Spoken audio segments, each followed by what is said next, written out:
to stand the test of time. All these cool things we could include, technology, history, military conquest, politics, culture, diplomacy.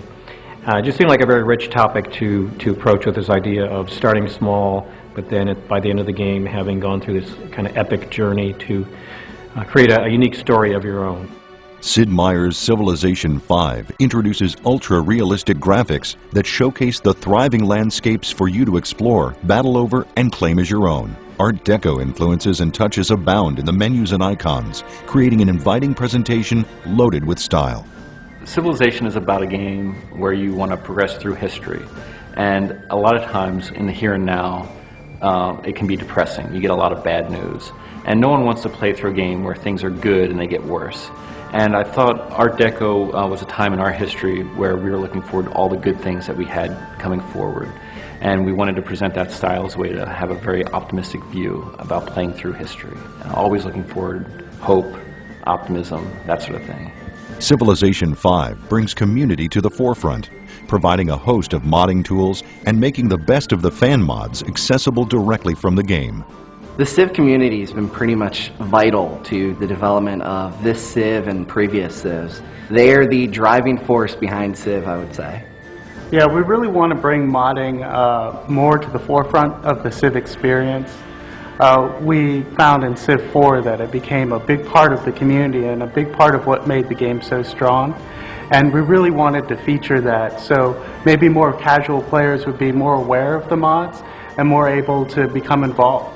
Gamers can compete with Civ players from all over the globe via the internet or compete locally in LAN matches. An in-game community hub allows gamers to share scenarios, brag about scores and achievements, and even visit top Civ fan sites without ever leaving the game. Multiplayer's always been important to Civilization V. I mean, there's just a huge audience out there of people playing constantly, especially in Civilization 4. There's entire communities built around having tournaments, even, what is it now, 4 or 5 years since the release of the last one? Yeah, 5. It's huge, and they have these sites that have modded the game in such a way that all the reporting comes straight into the websites. It's just ongoing, so extremely important. Because you are working with another opponent, another human will always be able to outthink even the best AI. They'll make mistakes and the AI won't. Or they'll just do things that really logically have no sense, but you have no way of anticipating. And so you really need to be on your toes even more because it can be so unpredictable game for game.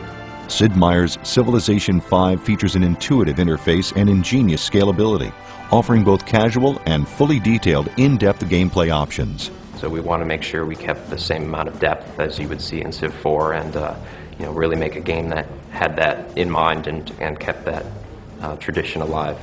From the custom music scores and orchestral recordings, immersive game audio, believable game world, and unparalleled gameplay, Sid Meier's Civilization V has a level of polish and quality appreciated by its millions of fans worldwide. For the soundtrack, we're using 4 regions of the world, and in each of those regions you'll have a peace playlist and a war playlist. We've written probably over 3 hours of original music for leaders in this game, and I think about an hour and 45 minutes worth of music is actually going to be recorded live with an orchestra and a few pieces with choir. Civ 5 to me is really an acknowledgement of the Civ community. It's something that people have been asking for, have been kind of waiting, and when is this coming out? I think it really is a reflection of how strong the community is out there, how many ideas they've generated, how they've kind of inspired us to be creative and try new things with Civilization. So it's really the fact that there's this very active, dynamic, and interactive community out there that kind of inspires us to do new versions of Civilization because they've given us a lot of great feedback, a lot of love on Civ 4, but now they're kind of ready for the next iteration, and that's what Civ 5 represents. Sid Meier's Civilization V, available this September for PC.